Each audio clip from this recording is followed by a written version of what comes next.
Virso ya. Appendix juga penting. Oke. Nah, saya mulai tips menulis secara keseluruhan dulu. Jadi menulis secara terstruktur itu sangat penting ya Bapak Ibu ya.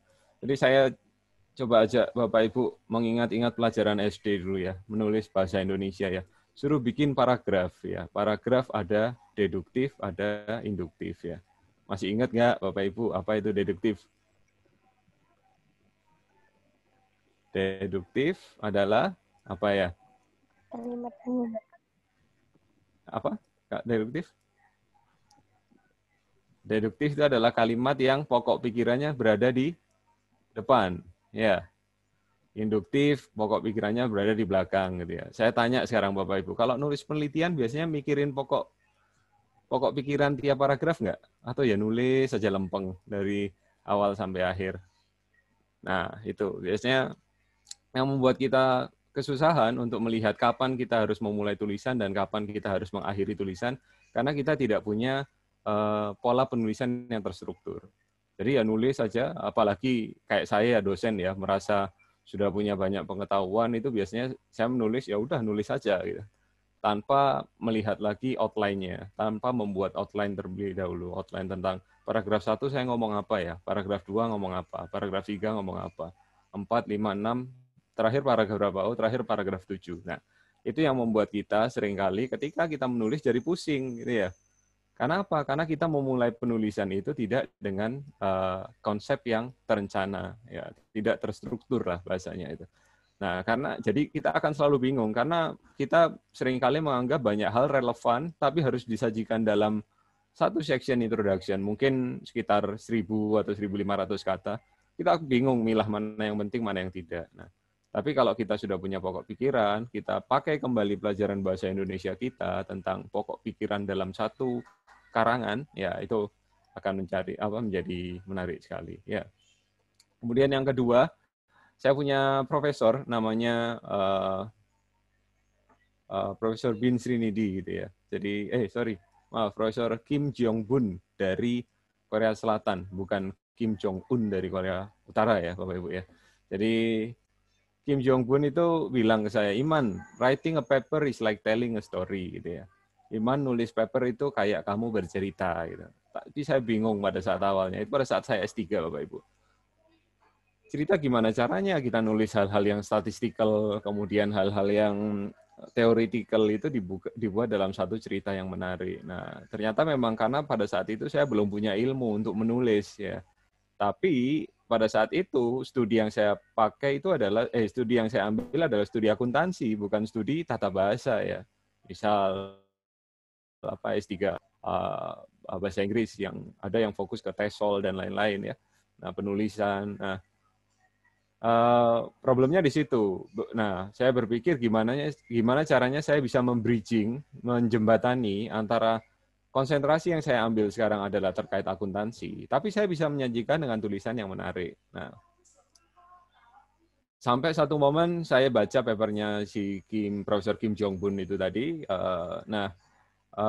Saya mulai memahami bahwa oh iya si Kim Jong Bun ini nulis introduction-nya begitu mengalir ya. Oh sepertinya ini yang dimaksud dia dengan writing a paper is like telling a story gitu ya. Nulis paper itu kayak kamu bercerita. Kayak kita cerita ke anak kita pada saat mau tidur gitu ya. Ini alhamdulillah anak saya 5, kecil-kecil ya, mau tidur kadang-kadang bercerita. Ya, kalau bercerita dilihat dulu dari awal sampai akhir atau pokok bahasanya apa, baru kita bisa berimprovisasi gitu ya. Nah, improvisasinya itu bisa dilakukan dengan tepat ketika kita tahu alur ceritanya seperti apa. Ya, tapi kalau alur ceritanya ini kita nggak tahu, kita sudah berimprovisasi, itu yang membuat kita jadi pusing, Bapak Ibu. Nah, yang pertama itu, Bapak Ibu perlu lebih terstruktur. Nah, setelah itu, setelah membaca papernya Kim Jong Bun, saya punya satu kesimpulan bahwa saya nggak perlu belajar bahasa Inggris secara grammar dengan detail ya, karena saya nggak mengambil S3 bahasa Inggris, tapi saya mengambil S3 akuntansi. Tapi saya bisa mengambil writing style dari profesor-profesor yang saya suka cara beliau menulis. Nah, salah satu writing style yang saya ambil itu adalah writing style-nya Kim Jong Bun tadi, dan satu lagi ada profesor namanya Yang Chefeng. Yang Chefeng itu sekarang di Amerika. Beliau orang China tapi jadi profesor di Stony Brook University di Amerika. Nah, dulu di City University of Hong Kong juga beliau. Nah, dari situ saya ngelihat setiap kali sekarang saya mau nulis paper, awal-awal saya belajar, saya baca dulu introduction paper satu artikel, kemudian saya tulis ini pokok pikirannya di awal paragraf, ini pokok pikirannya di akhir paragraf. Kemudian saya identifikasi lagi. Oh, paragraf 1 dia bicara tentang gambaran umum tentang problem yang dia teliti. Oh, paragraf 2 bicara tentang ini, paragraf 3 bicara tentang ini. Sampai akhirnya setelah membaca beberapa artikel dan menulis beberapa artikel, saya punya satu tabel. Oh, ringkasannya seperti ini. Nanti saya akan tunjukkan tabelnya.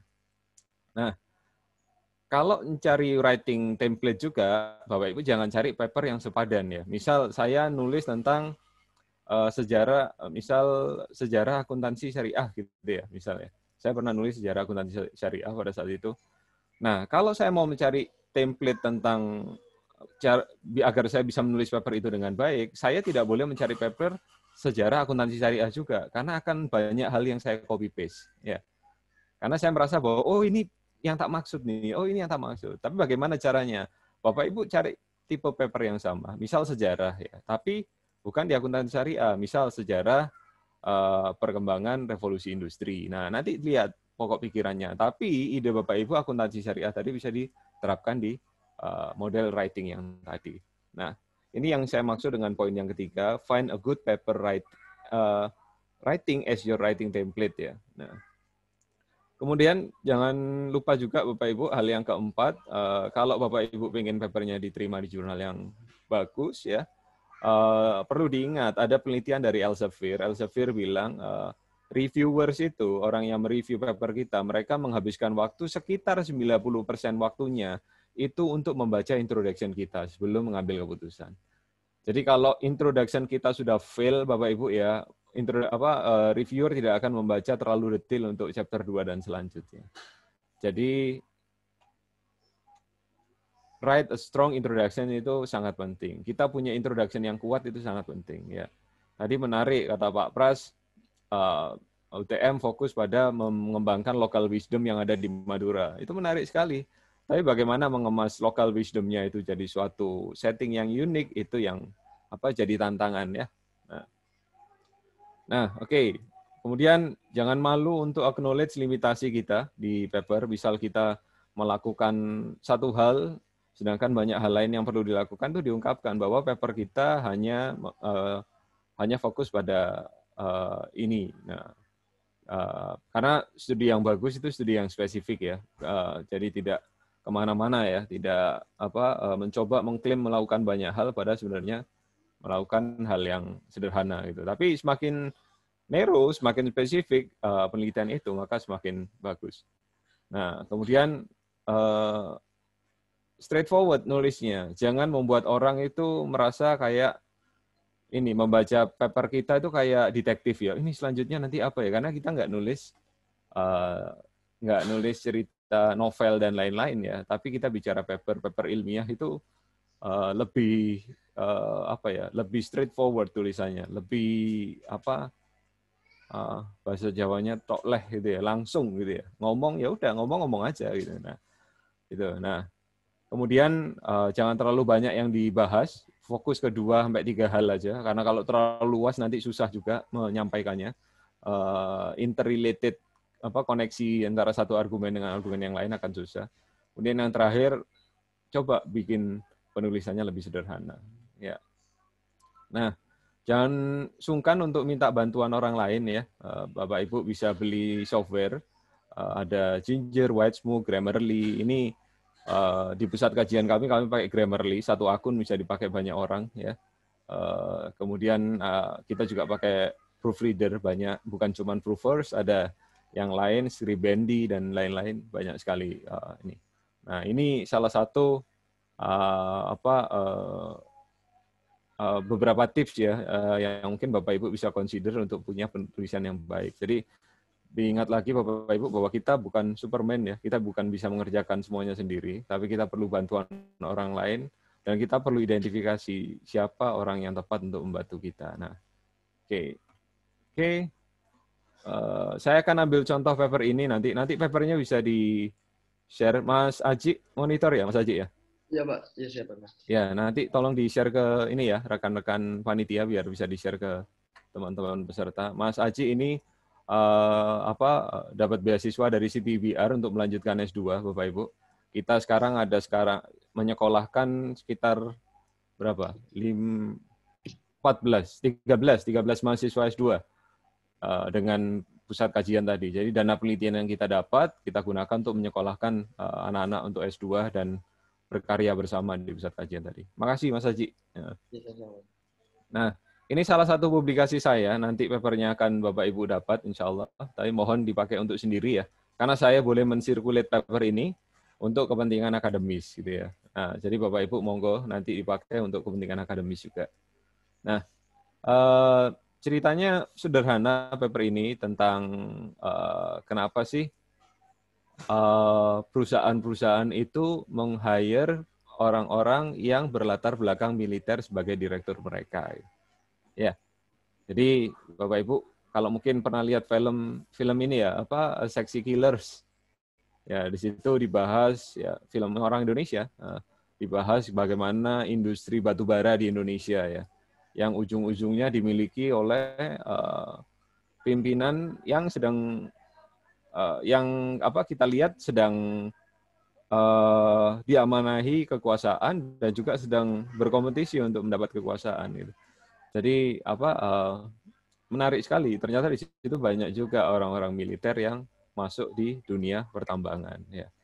Nah, dari kasusnya pertama ini saya terinspirasi pada saat ada kasus Papa minta saham ya. Mungkin Bapak Ibu pernah dengar.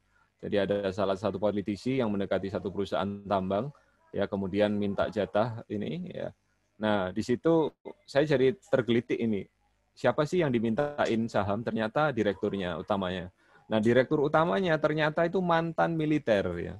Kalau kita bayangkan, mana pernah militer sempat untuk ngurusin bisnis ya. Kalau pada saat masa ini ya, jadi ringkasnya gini, saya mempertanyakan kalau ada mantan militer yang masuk bisnis dan ini buktinya banyak, itu mesti ada sesuatu yang menarik untuk dibahas. Nah, seperti itu. Nah, ternyata memang benar banyak penelitian-penelitian sebelumnya yang menyatakan bahwa militer itu bisa dari penelitiannya saya lupa itu.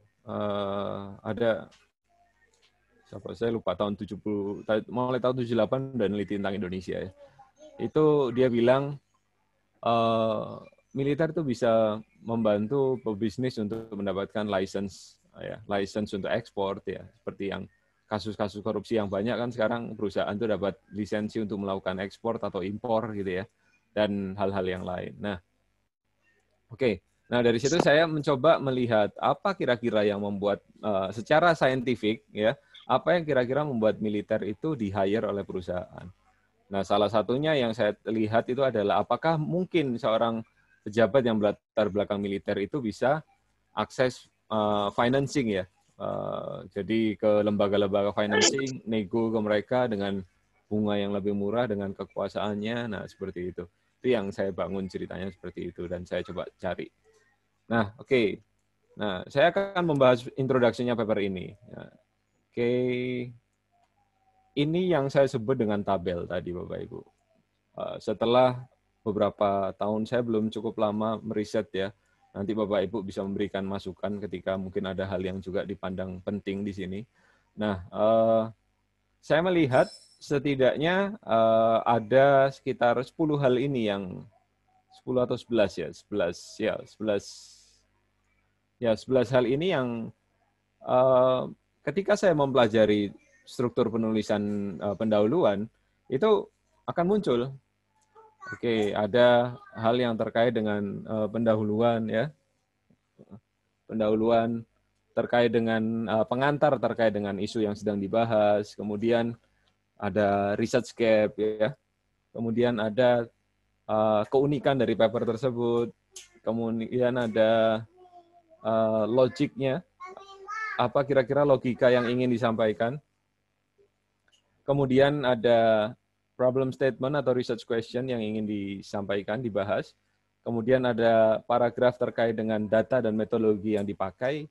Kemudian ada section yang membahas paragraf yang membahas tentang hasil utamanya, hasil tambahannya, kemudian hasil untuk robustness, ya, kemudian kontribusi dan struktur dari papernya. Nah, awalnya dulu saya pusing, tapi setelah saya punya panduan ini dan hampir semua paper saya merujuk pada panduan ini, setiap kali menulis pendahuluan, saya tahu kapan saya harus mulai dan saya tahu kapan saya harus mengakhiri tulisan saya.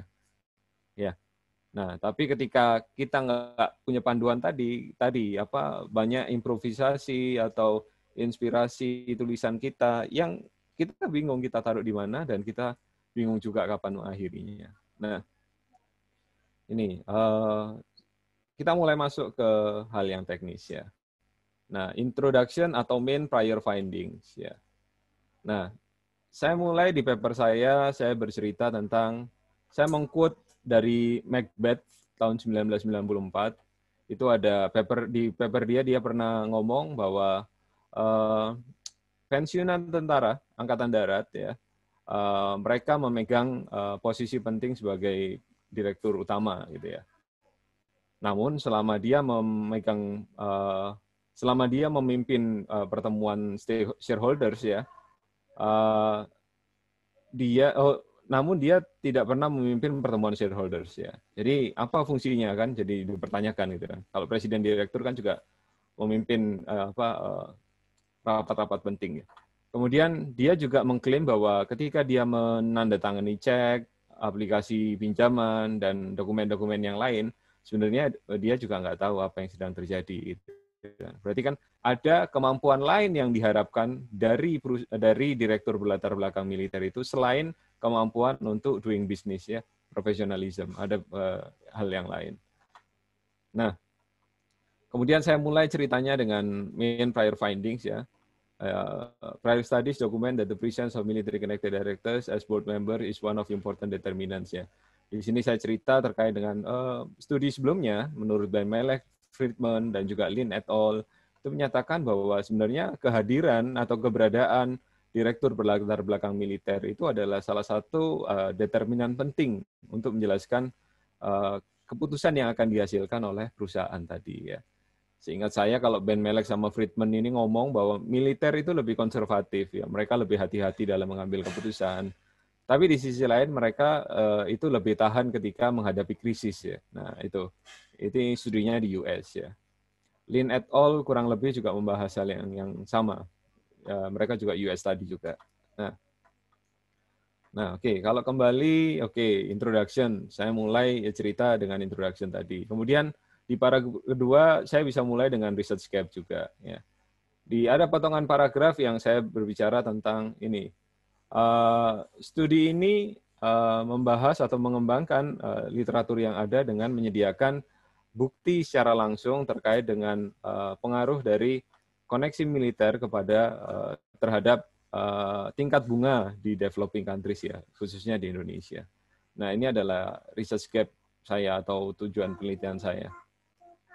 Nah, kemudian terkait dengan hal yang ketiga, keunikan dari paper ini, saya bercerita di sini bahwa paper saya menginvestigasi pengaruh terkait dengan military connection terhadap bisnis. Nah, kemudian saya ngomong bahwa penelitian ini penting dalam beberapa hal ya. Ini bahasanya seperti yang Bapak Ibu bisa simak itu, menginvestigasi atau investigating the effect of military connections to business in developing countries is important for several reasons ya. Nah, nah ini saya mulai cerita tentang keunikan paper saya. Kenapa kok paper saya unik? Pertama karena pada beberapa negara berkembang ya terlihat bahwa militer itu memainkan peran yang sangat penting dalam political decision making. Ini enggak semua negara, jadi studi saya jadi unik ya. Nah, meski beberapa studi sudah membahas tentang dampak political connection terhadap bisnis, tapi bisa jadi nilai-nilai ini tidak bisa digeneralisasi dengan military connections ya. Jadi political connections itu masih punya chance untuk berbeda dengan military connections. Nah, kemudian saya bercerita lagi di sini bahwa involvement of military personnel, saya anotate aja biar jelas. Ya, involvement of military personnel di political connections menyediakan peluang untuk bagi militer untuk overuse ya. Jadi menggunakan powernya di luar yang seharusnya ya, menggunakan kekuatannya di luar yang seharusnya. Nah, kalau Bapak Ibu lihat lagi, simak lagi, di Indonesia tuh cukup unik ya kondisi militernya ya.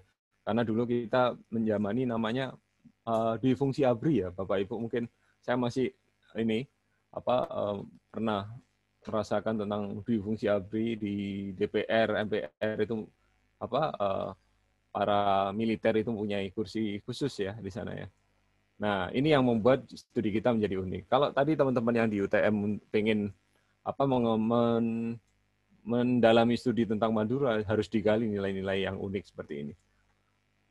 Kemudian yang kedua, dengan meneliti ini akan memperluas ya pemahaman kita tentang apa yang membuat perusahaan itu meng-hiring perusahaan direktur-direktur yang berlatar belakang militer. Nah, kemudian section yang selanjutnya adalah logic of the idea ya. Kemudian saya cerita di sini. Intinya saya bercerita kalau memang misal menjadi menarik untuk meng-hire direktur belakang militer ya. Nah, lalu logikanya seperti apa? Nah, ini saya bercerita seperti ini. Nah, saya bercerita bahwa ada kemungkinan mereka akan memberikan bantuan-bantuan ya, mereka akan memberikan support kepada pelaku bisnis ya untuk memuluskan proses bisnisnya di Indonesia. Kita melihat banyak sekali pebisnis-pebisnis yang memang dekat dengan para penguasa ya. Ya, pada saat itu dan kalau kita lihat juga banyak juga pebisnis yang dekat dengan militer gitu ya. Kalau kita dalami lebih jauh lagi, itu banyak sekali bisnis-bisnis terkait dengan keamanan ya, tambang-tambang itu yang mereka juga dapat dapat dukungan dari ini ya, oknum-oknum militer ya. Kemudian ada problem statement, saya ngomong di sini bahwa secara spesifik saya menginvestigasi terkait dengan tingkat bunga dan koneksi militer di Indonesia. Nah, kemudian saya menuliskan section tentang data metodologi ya.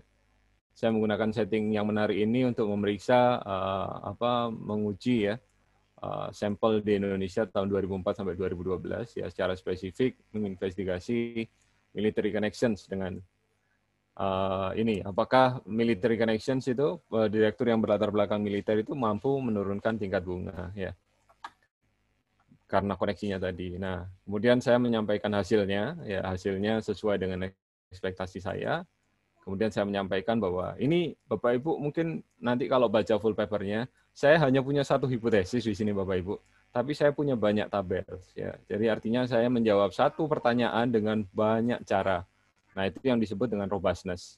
Robustness itu kita menggunakan metode yang lain, pendekatan yang lain, angle cara memandang yang lain. Apakah pertanyaan penelitian yang saya uji ini robust hasilnya? Robust itu sama semua hasilnya.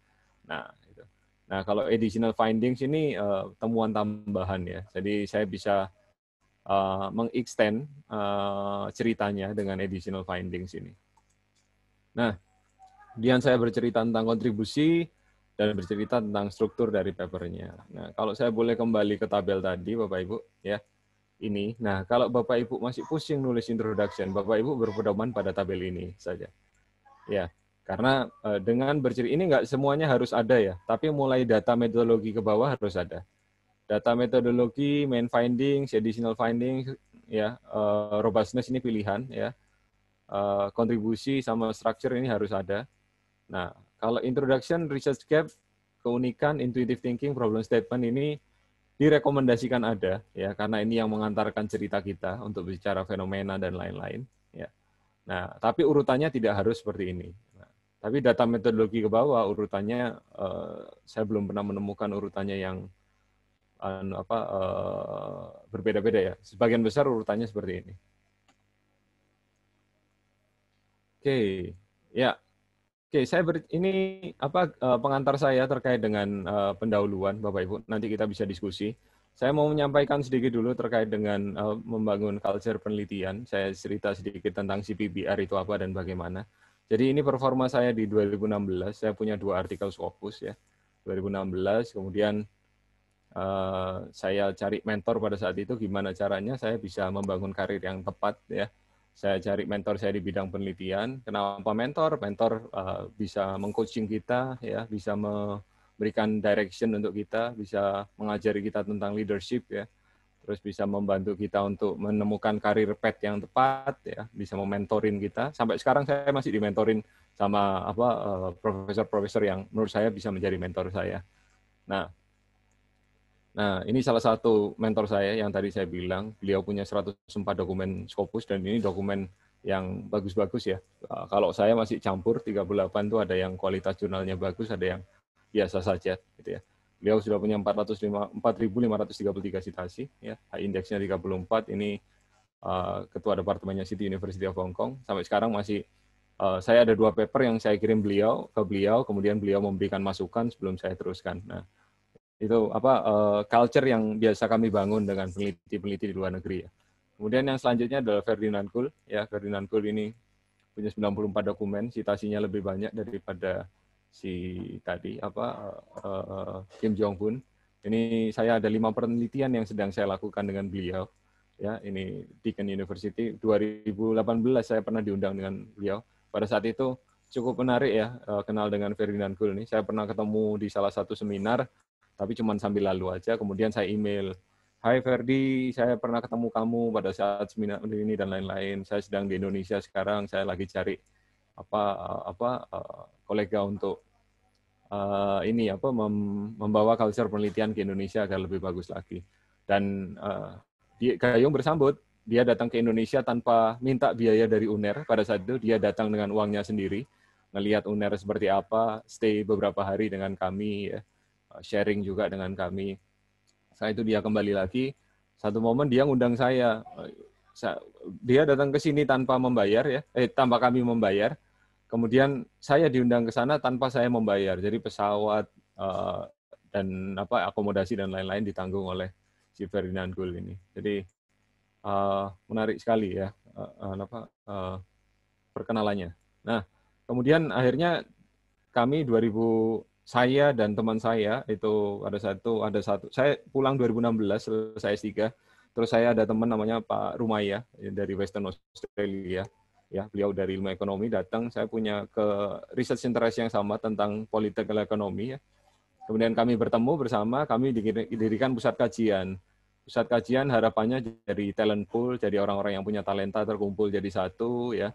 Kayak Mas Aji yang baru bergabung dengan kita itu kami lihat ada talenta, kemudian kita ajak bergabung, alhamdulillah mau bergabung. Kemudian di sini nanti kita resource sharing, kita sharing bersama data yang kita punya, knowledge yang kita punya, dan itu mendukung yang nomor 3, distribution of knowledge. Nah, menariknya kami 17 tujuannya cari sparring partner. Jadi pada saat itu kami nyari partner dosen muda, ternyata dosen muda juga lebih sibuk mungkin ya dari kami ya. Mereka sibuk dengan borang, mereka sibuk dengan akreditasi dan lain-lain, jadi tidak sempat untuk meneliti, sibuk dengan ngajarnya yang cukup banyak. Akhirnya kami mengajak adik-adik mahasiswa untuk jadi sparring partner kami. Kami ada pertemuan mingguan ya, setiap Rabu atau Jumat itu kami rutin bertemu, ngobrol tentang riset. Di situ yang membuat wawasan kami jadi terus bertambah. Kemudian grant yang pertama kami dapat 80 juta di 2017 kalau nggak salah itu ya. Nah, kemudian alhamdulillah sampai sekarang kami udah dapat grant kurang lebih 7 miliar ya Bapak Ibu ya. Dan itu kita jadi mohon doanya juga, kami lagi apply riset juga dengan kolega dari Amerika, Australia, dan juga dari Jerman. Itu ada sekitar 3 miliar juga. Nanti Oktober kita akan dapat announcement-nya ya. Nah, apakah kita ini Superman? Enggak juga. Ya, kita bukan Superman, tapi kolaborasi tadi. yang membuat kita jadi lebih produktif ya Bapak Ibu ya. Jadi kalau Bapak Ibu lihat tadi 2016 saya punya 2 publikasi, 2020 saya sekarang punya 38 ya alhamdulillah per hari ini ada 38 publikasi yang di Scopus dan kami punya sekitar 50 proyek yang sedang berjalan Bapak Ibu. 50 penelitian yang sedang berjalan dan sedang dipublikasikan gitu ya. Jadi panjang sekali ininya pipanya ya, pipa ininya dan kami pakai aplikasi untuk memanage itu namanya ClickUp ini. Jadi kalau Bapak Ibu lihat di sini artikel ya dari ini grant yang kami terima yang sedang berjalan, ini grant yang sudah selesai ya. Ini grant yang sedang berjalan, kami ada sekitar 30 paper yang sedang kami kerjakan. Ada independent research juga ya, ada bimbingan-bimbingan juga. Nah, ini kami tahu posisinya sampai mana riset-riset itu tadi dan kami dibantu ini asisten-asisten kami, ada 13 orang asisten yang sedang membantu untuk melakukan penelitian-penelitian ini. Iya, itu mungkin pengantar dari saya Bapak Ibu. Hampir kita masih punya waktu sekitar 1 jam untuk berdiskusi. Jadi seperti kata Pak Alex tadi, santai aja, mungkin bincang-bincang ya.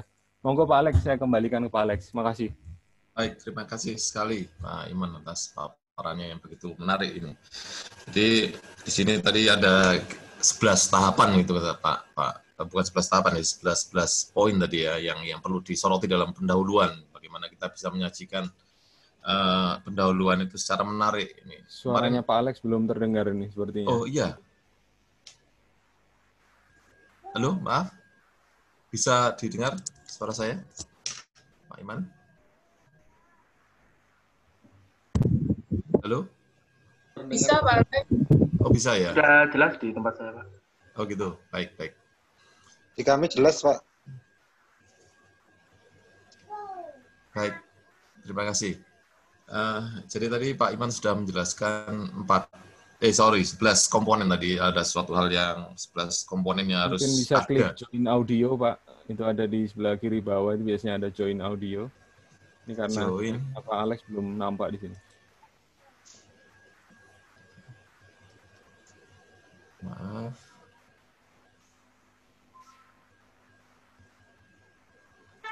Sudah masuk semua sepertinya, Pak. Sudah terdengar. Sudah terdengar, Pak Iman. Sudah jelas, Pak Tarjo? Sudah terdengar jelas suara Pak Iman tadi juga bisa. Iya, Pak Iman suaranya juga jelas kok di saya.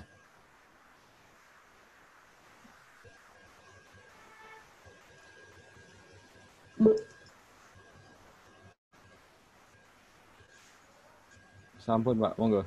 Oh sampun, baik. Terima kasih Pak Iman. Jadi tadi Pak Iman sudah menyajikan, memaparkan mengenai 11 komponen di sana. Jadi yang harus ada di dalam sebuah pendahuluan ini suatu hal yang menarik karena selama ini kan kalau saya pribadi kadang-kadang main tempel sana sini aja gitu. Jadi akhirnya kurang menarik. Jadi kebetulan kemarin juga sempat ikut juga terkait masalah penulisan artikel itu ya. Jadi kalau nggak salah Subramanyam kemarin, Subra itu. Jadi beliau menyampaikan bahwa pendahuluan itu seperti pemasaran. Nah ini apa benar ini Pak Iman? Jadi di situ kita memasarkan ide kita gitu. Jadi diharapkan sehingga si reviewer benar sekali seperti yang disampaikan Pak Iman tadi. Jadi introduction ini kalau orang baca introduction-nya ya sudah. Kalau memang menarik ya akan seperti orang berjualan gitu. Kalau menarik ya akan dibeli, kalau enggak ya enggak gitu kan, seperti itu. Jadi ini sepertinya sedikit mengkonfirmasi dari pemahaman saya yang kemarin. Jadi harus benar-benar sesuatu yang kita sajikan itu benar-benar menarik bagi si reviewer, apakah sesuai dengan jurnalnya itu. Jadi, nah ini ada pertanyaan ini Pak Iman dari Bu Mei ini. Di chat kita ini. Jadi terkait masalah batasan tahun referensi ini Pak Iman. Jadi apakah referensinya ini kira-kira berapa tahun sih yang baik itu untuk baik untuk textbook ataupun untuk jurnal. Nah, itu yang pertama. Kemudian yang kedua ini ketika mau submit di dalam sebuah jurnal. Nah ini apakah kita harus merefer juga artikel dari jurnal tersebut. Nah, ini ada 2 pertanyaan dari Bu Mei ini, Pak Iman. Monggo silakan. Mungkin Pak Iman ada. Terima kasih Pak Alex dan Bu Mei ya. Yang pertama adalah terkait dengan kapan paling lama tahun ini ya referensinya ya. Jadi kalau Bapak Ibu fokus pada penelitian berkualitas dan submit pada jurnal berkualitas, saya pikir judgement-nya itu bukan dari tahun ya, tapi judgement-nya itu apakah artikel yang kita citasi itu relevan atau tidak dengan studi kita gitu ya.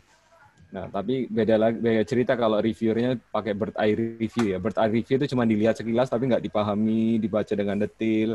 Referensi ini dia juga cross check. Nah, maka akan itu jadi salah satu hal yang penting juga untuk menjaga tahunnya jangan terlalu lama. Saya punya penelitian yang ini tadi. Saya mensitasi artikel tahun 78, 79 ya. Karena artikel yang mampu menggambarkan kondisi yang saya sedang paparkan itu adalah artikel-artikel tahun tersebut. Apakah itu artinya studi saya outdated? Enggak juga, ya. Enggak juga karena apa? Karena studi yang sedang saya lakukan ini mengisi hal-hal yang belum diteliti oleh tahun-tahun sebelumnya. Kalau versi saya, kenapa peneliti-peneliti belum mengeksplor hal yang sedang saya eksplor? Karena di negara mereka kemungkinan tidak punya setting yang unik seunik Indonesia tadi dengan kondisi militernya tadi. Nah, karena itu saya masih fine saja menggunakan citasi tahun 78-79. Bahkan publikasi yang terbaru 2020, saya publikasi di jurnal ABDC ya, di level A ABDC itu Australian Business Journal Council. Saya juga masih mensitasi artikel-artikel tahun 78-79. Nah, dari kesimpulan itu kita bisa simak bahwa sebenarnya tahun itu jadi secondary ya, jadi hal yang kedua. Ketika kita memang orientasinya publikasi pada jurnal yang berkualitas. Tapi kalau kita melempar jurnal kita pada artikel kita pada jurnal-jurnal yang ya so-so lah ya, so far so good gitu ya. Nah itu tahun jadi penting ya. Nah kalau ditanya kapan tahun terlama, sebenarnya mungkin guidance kalau dari saya nggak ada masalah kapan tahun terlama itu, tapi Bapak Ibu juga harus melampirkan referensi yang terbaru 2019-2020 ya. Selama Bapak Ibu Bu Mei tadi ya, Bu Mei Indrawati ya. Nah, selama Bu Mei juga menjaga bahwa referensinya itu balance ya, yang lama kita punya, yang baru kita punya itu memberikan sinyal pada reviewer bahwa kita punya holistic view ya, dari artikel lama kita juga baca, artikel baru kita juga baca. Nah, seperti itu Bapak Ibu. Jadi bergantung pada reviewernya sebenarnya. Tapi tadi kalau orientasinya pada kualitas, saya pikir bukan jadi masalah kita punya citasi tahun yang cukup lama. Begitu Bu Mei, makasih pertanyaannya. Untuk yang pertama ya tadi ya, yang kedua jurnal ya. Betul ya. Apakah artikel di jurnal yang kita tuju itu juga wajib kita citasi ya? Nah, sekarang saya juga kebetulan editor in chief-nya Asian Journal of Accounting Research, itu jurnalnya di bawah Emerald ya. Jadi kami masuk ABDC juga, Australian Business Journal Council. Saya diberi advice sama rekan-rekan dari Emerald ya. Waktu itu kami diskusi terkait dengan bagaimana caranya meningkatkan citasi gitu ya. Nah, kita diskusi menyampaikan beberapa masukan. Boleh nggak kalau advisor saya, reviewer saya kita advice untuk mensitasi paper-paper yang ada di Asian Journal of Accounting Research gitu ya. Nah, mereka memberikan saran. Iman, hal seperti itu sudah ya, hal seperti itu kurang etis gitu. Nah, mereka menyarankan jangan pakai hal yang seperti itu, jangan menyarankan mereka untuk mensitasi paper kita atau paper-paper di jurnal kita. Nah, akhirnya kami mulai menghindari menggunakan pendekatan yang seperti itu. Jadi, kalau Bapak Ibu mensitasi paper yang ada di jurnal tersebut, pastikan bahwa papernya relevan. Ya, jangan sekedar bahwa saya mau submit jurnal ini saya cari. Saya pun juga punya kebiasaan yang seperti itu. Saya coba cari ada nggak studi yang relevan yang saya bisa citasi dari jurnal tersebut. Ya, selama ada itu bagus. Kalau nggak ada jangan dipaksa. Begitu mungkin Bu Mei. Makasih Pak Alex. Terima kasih Pak Iman. Itu tanggapan untuk pertanyaan dari Bu Mei. Kemudian ini ada pertanyaan juga dari Bu Rita ini terkait masalah modal besar ya, atau yang perlu untuk penulisan pendahuluan ini. Apa modalnya apa ini, Pak, untuk menulis pendahuluan ini? Modalnya Karena, untuk menulis pendahuluan ya. Modalnya iya, niat modalnya. niat dan membaca ini. Iya, membaca itu penting. Tadi Pak Alex memberikan poin yang penting sekali ya. Membaca itu kebiasaan yang penting, Bapak Ibu. Tapi yang lebih penting itu membaca hal yang tepat dan penting. Ya. Kalau kita membaca tapi nggak relevan dengan yang ini, cuman ngasih kita kejenuhan ya. Kejenuhan, aduh aku udah baca, nggak dapet ide ya. Nah, itu yang penting juga Bapak Ibu. Jadi Bapak Ibu perlu allocate ketika ini penting saya baca karena menurut saya relevan. Nah itu apa analisa itu perlu Bapak Ibu curahkan dulu sebelum memutuskan untuk membaca ya. Saya baca artikel berbahasa Inggris saja sampai sekarang juga masih brutal gradul gitu ya Bapak Ibu ya. Masih ini apa butuh effort yang tinggi juga karena bukan bahasa ibu saya gitu kan. Nah, tapi tadi dari pengalaman yang sudah saya punya bahwa saya harus picky, saya harus selektif dalam membaca. Nah, tadi benar membaca, terus yang kedua niatnya tuh maksudnya konsistensi lebih mungkin ya tepatnya ya, konsisten. Nah, kenapa saya pakai apps yang ClickUp tadi yang menggambarkan berapa banyak project yang saya punya, dan di situ saya bisa set deadline. Jadi saya misal nge-set ke Mas Haji, kita ini ya, kita mau generate ide baru. Minggu depan kita meeting hari ini jam sekian. Nah, nanti akan ada reminder baik saya maupun ke Mas Haji bahwa kita ada reminder bahwa kami harus diskusi. Terus setelah diskusi kita tahu step selanjutnya kita harus ngapain. Bikin pitching, misal pitchingnya Robert Pfaff itu Bapak Ibu kalau tahu. Nah, biasanya riset yang saya bikin, saya harus bikin pitching dulu. Nah, kemudian menentukan bagaimana data collection-nya. Itu ada time frame-nya. Itu. Kalau belum selesai mundur, nggak ada masalah Bapak Ibu. Tapi Bapak Ibu tahu, setelah misal deadline hari ini, kita harus diskusi, nggak bisa. Harus segera di-schedule 2 hari lagi misal gitu ya. Jadi Bapak Ibu akan terus dikejar untuk menyelesaikan pekerjaan tadi. Tapi kalau Bapak Ibu nggak punya time management, nggak punya project management yang terstruktur, ya sayang Bapak Ibu. Karena sekarang sudah banyak sekali apps yang membuat kita lebih nyaman ya untuk beraktivitas. Itu Bu. Terus terakhir cari mentor Bu. Ya. Belajar tanpa, kalau dalam Islam itu yang saya tahu belajar paling luar biasa itu pakai sistem talaki ya. Kita datang langsung ke guru ya. Itu datang ke guru kita belajar, nggak cuma belajar teknikalnya, tapi kita belajar hal-hal yang inspirasional juga gitu. Jadi saya juga cari mentor itu juga karena saya melihat bahwa kayaknya mentor-mentor saya ini bisa bawa saya step up ya, naik level juga gitu ya. Karena kalau kita cuma belajar, kita nggak punya mentor, jadinya Bapak Ibu coba deh ikut seminar 10 gitu ya. Sama Bapak Ibu dimentorin 1 orang. Menurut saya lebih efektif dimentorin 1 orang. Daripada cari pelatihan 10 karena kita juga belum tahu direction-nya kemana. Itu yang kita kembangkan di FPB Bapak Ibu. Saya jadi ketua pusat penelitian dan publikasi gitu ya. Kita bikin pusat kajian ya. Harapannya apa? Nanti dari pusat kajian itu akan ada mentor-mentor yang bisa mengembangkan penelitian yang ada. Jadi upgrade skill juga untuk teman-teman. Makasih Pak Alex. Baik, terima kasih Pak Iman. Demikian tanggapan dari Pak Iman ya, Bu Rita. Jadi mungkin ada dari peserta yang ingin menanyakan secara langsung, monggo silakan. Saya buka dulu. Jadi sambil kita lihat yang chat juga, saya persilakan kalau ingin menyampaikan secara langsung kepada Pak Iman. Monggo silakan. Boleh Pak Alex. Monggo Pak Tarjo silakan. Assalamualaikum warahmatullahi wabarakatuh. Waalaikumsalam. Terima kasih Pak Iman atas paparannya. Yang ingin saya sampaikan atau tanyakan mungkin singkat saja. Tadi di latar belakang disajikan beberapa komponen yang perlu disajikan oleh peneliti itu ya.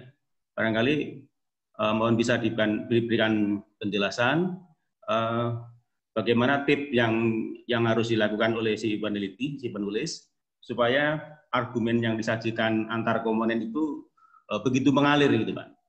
Antara komponen yang satu dengan yang lain itu pembaca akan bisa menikmati bahwa tulisan itu begitu mengalir. Terima kasih Pak Iman. Baik, Pak Tarjo tadi ya. Ya, oke. Sebentar, Pak Tarjo, saya mohon izin saya mendownload satu artikel dulu ya, di mungkin 1 menit lah. Ini baru saya jawab, biar saya bisa tunjukkan secara langsung. Oke, Pak.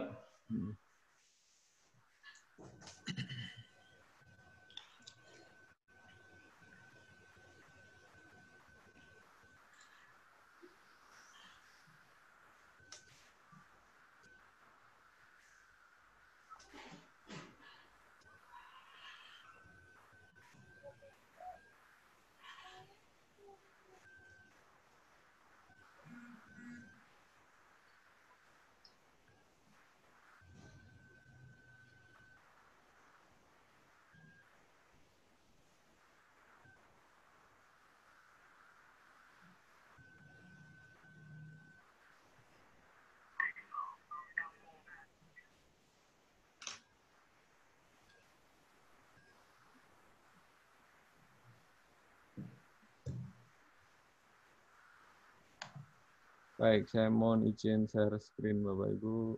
Screen yang pertama. Bapak Ibu sudah bisa lihat screen saya? Sudah, Pak Iman. Ya, yang tampak apa di situ, Pak? Mau konfirmasi aja. Ya, 2 paper itu. 2 paper ya? Oke ya. Iya. Oke, ini paper yang pertama. Do political connections add value to audit firms? Evidence from IPO audits in China. Ini terbit di Contemporary Accounting Research. Ya, ini apa Profesor Yang Chufeng yang tadi saya bilang itu ya. Ini paper saya. Why do firms appoint former military personnel as directors? Evidence of loan interest rate in military connected firms in Indonesia. Nah, oke. Saya akan masuk ke introduction-nya. Ya. Coba kita bandingkan ya di sini. Yang pertama, political connections have shown to play an important role in economic activities around the world. Ya. The study extend the literature by investigating whether political connections bring benefit to audit, and if so, in which form. Ya. Coba Bapak lihat, bandingkan dengan paper saya yang ke sebelah kanan ya. Prior studies document that the presence of military connected directors as board member is one important determinant for explaining decision making and outcomes ya. The study extend the literature by providing bla bla bla ya. Kalimatnya yang Chufeng ada 2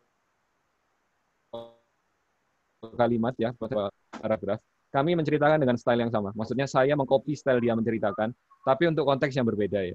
Dia konteksnya di political connections, saya konteksnya di military connections ya. Dia konteksnya dikaitkan dengan audit firms, saya dikaitkan dengan tingkat bunga ya, loan interest ya. Terus kita masuk paragraf 2.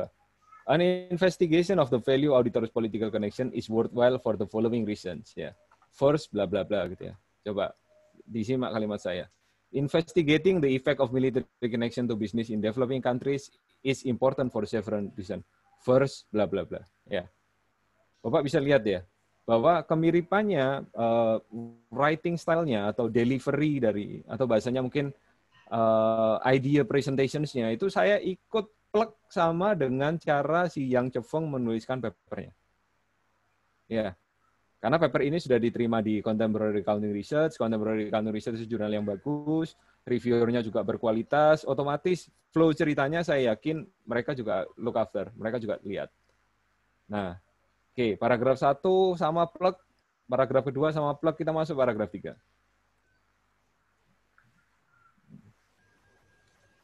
Nah, ya, ini paragraf 3 saya adalah paragraf 2-nya dia juga. Jadi paragraf 3-nya dia itu sama dengan paragraf 4 saya. Ya.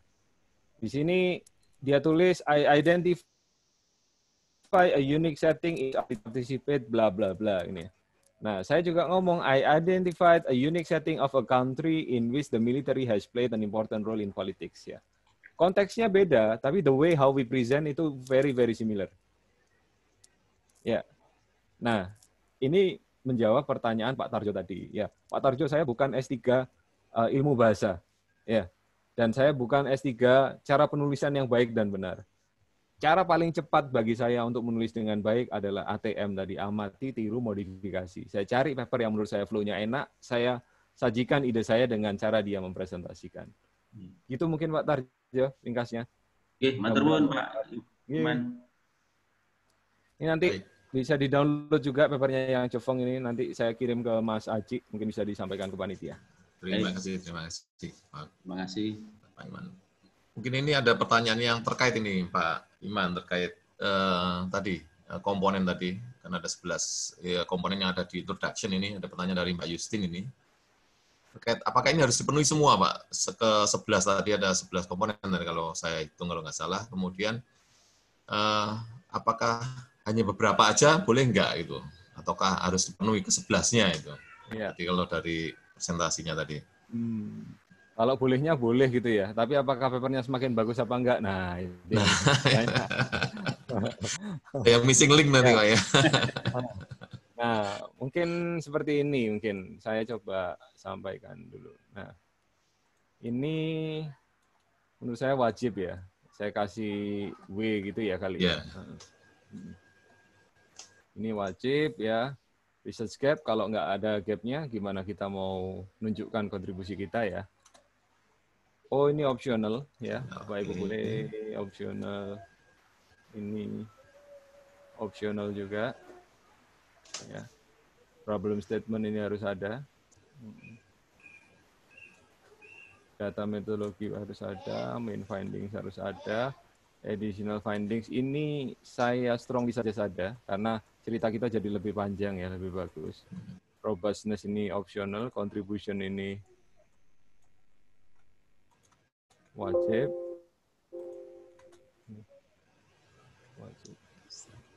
Nah, mungkin seperti ini Bapak Ibu. Bapak Ibu bisa skip 3 hal ya. Uniqueness of the paper, intuitive thinking-nya seperti apa ya, terus robustness test-nya kalau nggak pakai nggak usah lakukan. Nah, jadi sebenarnya ini kaitannya dengan metodologi yang kita pakai kan. Kalau mencakup made findings, additional sama robustness, maka kita akan dengan mudah mengenerate-nya ini. Nah, kurang lebih seperti ini mungkin Pak ceritanya. Jadi semakin lengkap itu semakin komprehensif view-nya. Tadi apa paling susah itu menurut saya ya, dan menurut banyak orang yang saya temui itu nulis introduction. Ya. Kenapa? Karena nulis introduction itu jadi hal yang apa ya? Kita harus menceritakan segala sesuatunya sekaligus memasarkan tadi kalau bahasanya Subramanyam itu ya. Memasarkan paper kita tadi. Nah itu hal yang tadi butuh dipelajari gitu ya, nggak langsung turun langsung bisa nulis gitu kan nggak. Nah kalau saya paling enak tadi ATM tadi, saya cari paper, wah ini saya senang cara ceritanya, dan kayaknya saya bisa cerita dengan cara seperti ini. Nah akhirnya ide yang ada di kepala saya tuangkan dengan cara menulisnya dia tadi. Nah itu menurut saya cara yang paling cepat agar kita bisa nulis dengan baik. Gitu. Baik, terima kasih Pak Iman. Ini ada 3 penanya, ini kurang lebih terkait satu sama lain ini, terkait masalah ini. Pendahuluan dan juga dengan metodenya Pak, keterkaitannya. Apakah metode kuantitatif, kualitatif, dan juga mixed method, apakah ada perbedaannya dalam pendahuluannya, itu yang pertama. Kemudian juga terkait masalah penulisan riset gap. Ini pertanyaan dari Bu Yuni, kemudian Bu Patmi Dia, dan juga Mas Rizky Hadi. Jadi 3 penanya tadi kurang lebih terkait satu sama lain. Jadi terkait masalah keterkaitan antara metode penelitian dan juga terkait pendahuluan. Apakah ada perbedaan kalau kita menggunakan metode kuanti dan kuali ataupun mixed method dengan pendahuluan. Kemudian juga terkait riset gap itu Pak, menanyakan riset gap ini terkadang memang gampang-gampang susah gitu kita bilang riset gap itu. Kadang-kadang kita bilang menambahkan satu variabel gitu aja itu dianggap sebagai riset gap gitu kan, seperti itu. Kadang seperti itu. Nah, mohon pencerahannya ini Pak Iman gimana? Silakan monggo Pak Iman. Ya, baik, ini menyambung dengan materi yang minggu depan ya, karena saya satu chapter, tapi nggak apa-apa, saya akan coba bahas. Jadi terkait dengan research gap, itu kan kalau kita kaitkan dengan literatur review dulu, saya nanti akan menjawab yang metodologi, jadi per chapter dulu.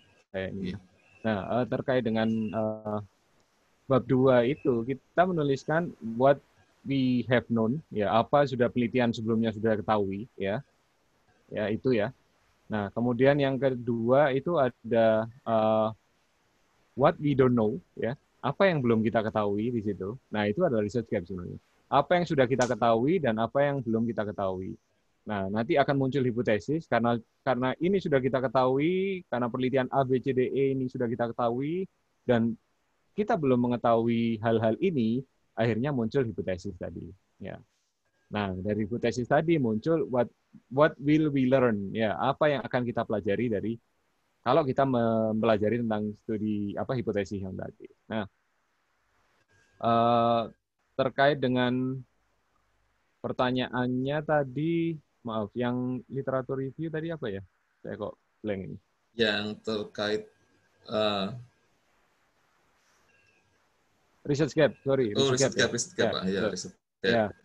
Research gap itu bagaimana? Nah, sebenarnya kalau kita bikin literatur review tadi kita sudah tahu apa yang sudah kita ketahui dan apa yang belum kita ketahui, itu akan mudah menuliskan research gap-nya tadi. Nah, karena kita sebenarnya menjawab satu pertanyaan dari banyak hal yang belum diketahui kan. Nah, itulah jadi research gap. Apakah research gap itu wajib? Menurut saya research gap itu wajib karena gini, pertanyaan paling dasar gini. Saya mempertanyakan kefahaman peneliti terkait dengan penelitiannya ketika mereka tidak bisa menyajikan research gap. Jangan-jangan mereka sendiri belum tahu apa yang mereka mau jawab. Ya, nah, jadi kalau bisa mengidentifikasi research gap-nya itu satu step yang membuat saya kamu bisa saya membaca si penulis ini tahu apa yang mau dia jawab. Nah, tugas saya selanjutnya adalah apakah pertanyaan yang dia ajukan, research gap yang dia ajukan itu penting atau tidak. Nah, itu. Nah, tapi kalau si penelitinya saja belum bisa menyajikan apa research gap-nya, itu jadi pertanyaan yang cukup besar ya, fundamental bagi saya ketika mereview paper. Nah, masuk ke pertanyaan yang selanjutnya terkait dengan research method. Ya, research method, kalau struktur yang tadi itu pasnya di mana, Pak? Saya pikir hampir semua metode ya punya struktur yang kurang lebih sama, tapi writing style-nya itu beda, kualitatif sama kuantitatif itu beda. Ya, kalau saya lebih banyak pakai writing style quantitative approach ya. Nah, kalau nanti Bapak Ibu lihat, hampir semuanya akan ada, entah itu mungkin kalau kualitatif nggak ada ada research question sekali ya, ada proposisi segala kan ya.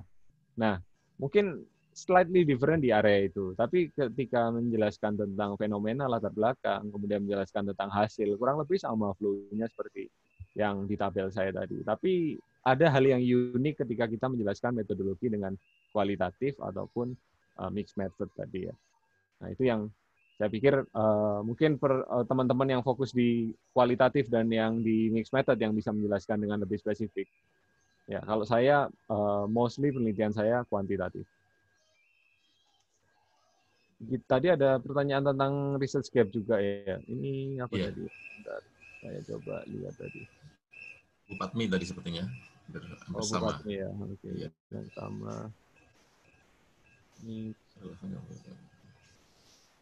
apa bedanya juga research gap lebih lanjut tentang research gap dan bedanya dengan hasil penelitian sebelumnya ya. Nah, ya ini saya highlight lagi tadi penjelasan saya bahwa hasil penelitian sebelumnya itu masuk kategori yang what we have known ya.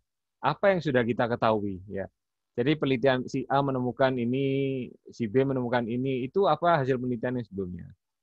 Nah, research gap itu adalah apa yang belum diketahui, what we don't know, ya. What everyone don't know tentang penelitian yang topik yang sedang kita angkat. Ya, research gap itu lebih ke arah apa yang belum diketahui, bukan apa yang sudah diketahui. Gitu mungkin. Gitu Pak Alex. Oke, baik. Terima kasih Pak Iman. Ini ada pertanyaan juga dari Bu Indrawati ini. Jadi terkait juga masalah riset terdahulu ini yang prior study. Jadi terkait masalah bagaimana jika riset yang terdahulu ini adanya di jurnal biasa Pak yang tidak terindeks, ini bagaimana ini? Nah, ini pertanyaan dari Bu Indrawati. Baik. Bagaimana jika referensinya yang kita temukan itu ada di jurnal yang bukan tidak jurnal reputasi gitu ya? Ya, ada dua hal yang perlu di-challenge, Bu. Yang pertama adalah apakah memang benar hanya ada di situ atau malah koleksi literatur kita yang belum bagus ya, itu. Nah, sekarang banyak tools ya yang dipakai. Saya coba share screen lagi. Bentar.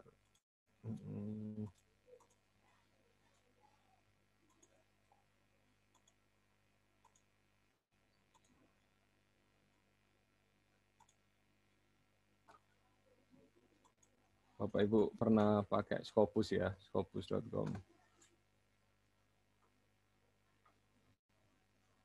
Nah ini ya, misal topiknya saya meneliti tentang artificial intelligence ya.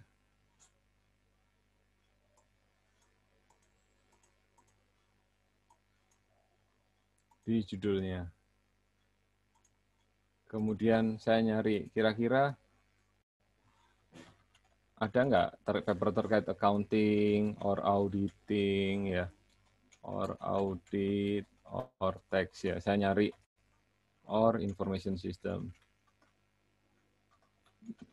Info ini aja cukup. Accounting, auditing, audit atau tax ya. Nah, saya pakai search ini, dokumen search Scopus ini semuanya jurnal bereputasi ya. Kemudian saya search. Ada 55 dokumen Bapak Ibu. Ya. Nah, ini problem and strategies of financial accounting information of small medium enterprise based on artificial intelligence ya. Use of artificial intelligence by tax administrations. New personal tax bla bla bla. Nah, misal kita membaca, saya mau baca yang 5 tahun terakhir ya. Berarti ini. Warga Fatma, 6 lah. Nah, kemudian saya limit. Ya, saya sudah punya 44 dokumen. Ya, nah saya tinggal klik all.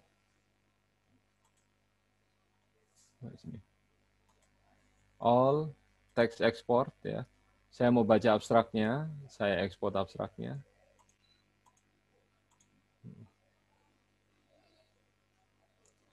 Akan muncul semua abstraknya dan ini memudahkan kita untuk menulis literatur review tadi ya Bapak Ibu ya. Nah, jadi singkatnya jawaban saya adalah menurut saya Bapak Ibu perluas akses untuk bisa mendapat akses literatur yang lebih banyak dan lebih mudah seperti ini. Ini UNER langganan, harganya sekitar 1 miliar per tahun, Scopus ini ya. Nah, apakah Bapak Ibu bisa pakai? Lah Bapak Ibu main aja ke UNER.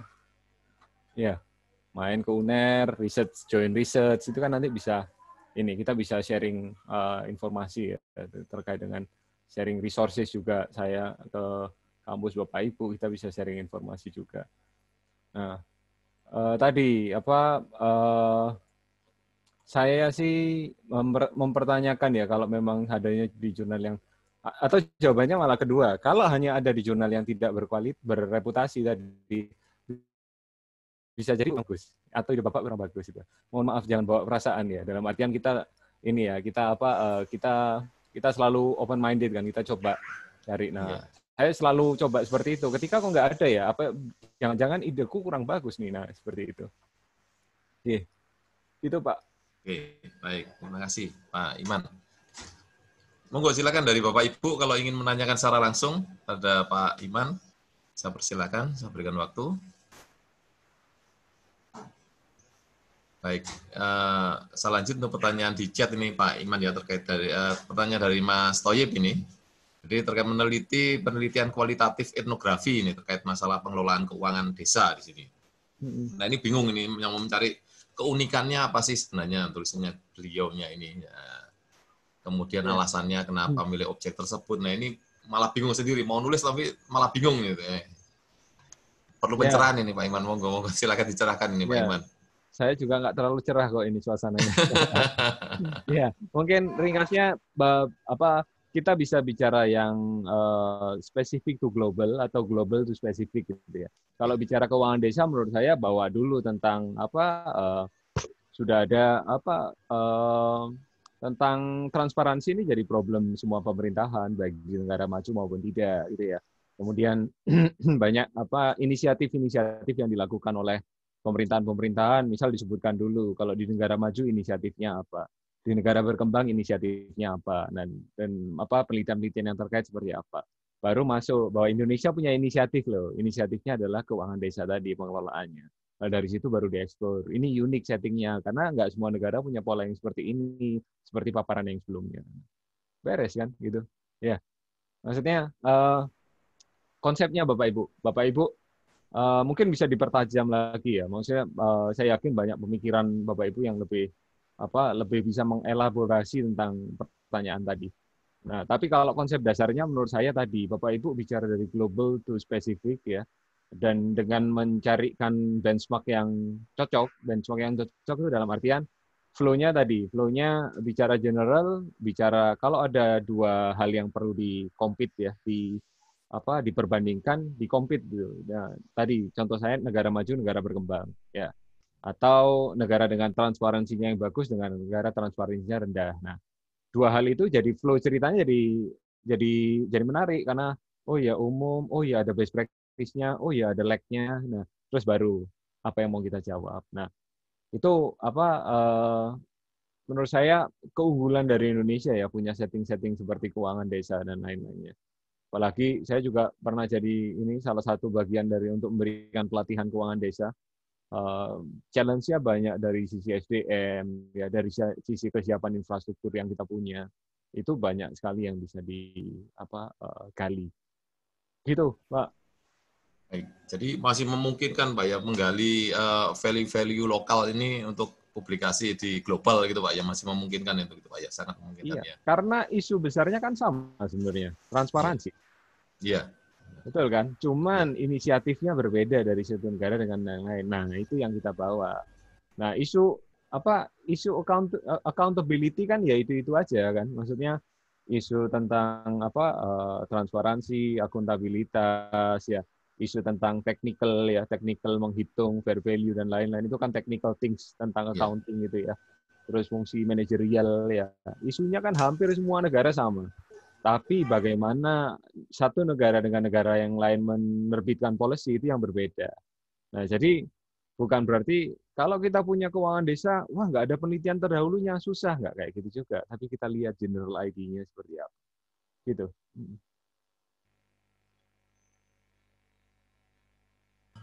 Baik, terima kasih Pak Iman. Ini ada juga pertanyaan dari Bu Nurul Herawati. Jadi kurang lebihnya hampir sama, tapi beliaunya mencoba menarik kondisi di dunia praktik yang ada itu. Dunia praktik ini apakah bagaimana ini bisa nggak dimasukkan dalam pendahuluan gitu Pak? Jadi bukan cuma dari literatur aja, namun dari praktik yang ada gitu, seperti itu. Ya, ada. Namanya anecdotal evidence Bapak Ibu. Ya, anecdotal evidence itu kita ngelihat dari bukti-bukti yang terjadi di dunia praktis, kemudian kita angkat. Tapi tetap kita merujuknya dari majalah boleh gitu ya. Tapi benar-benar event yang pertama majalahnya harus reliable magazine ya. Jangan majalah yang sekedar menulis tentang itu gitu kan. Nah, apalagi kalau di situ ada statement dari policy makers ya, ada statement dari pengambil kebijakan terkait dengan produk tersebut. Nah, itu dikutip aja. Di penelitian-penelitian saya tadi juga ada saya mengutip beberapa hal juga dari policy makers. Nah, itu menjadi ceritanya lebih komprehensif Bapak Ibu terkait ketika Bapak Ibu memasukkan juga anecdotal evidence tadi. Ya, itu bisa kalau di bagian saya itu juga bisa jadi cerita tentang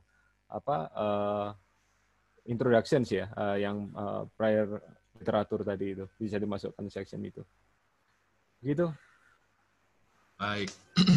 Terima kasih. Mungkin itu tanggapan dari Pak Iman, Bu Nurul Hera, jadi sehingga dimungkinkan bisa sekali untuk memasukkan praktik yang ada ke dalam pendahuluan.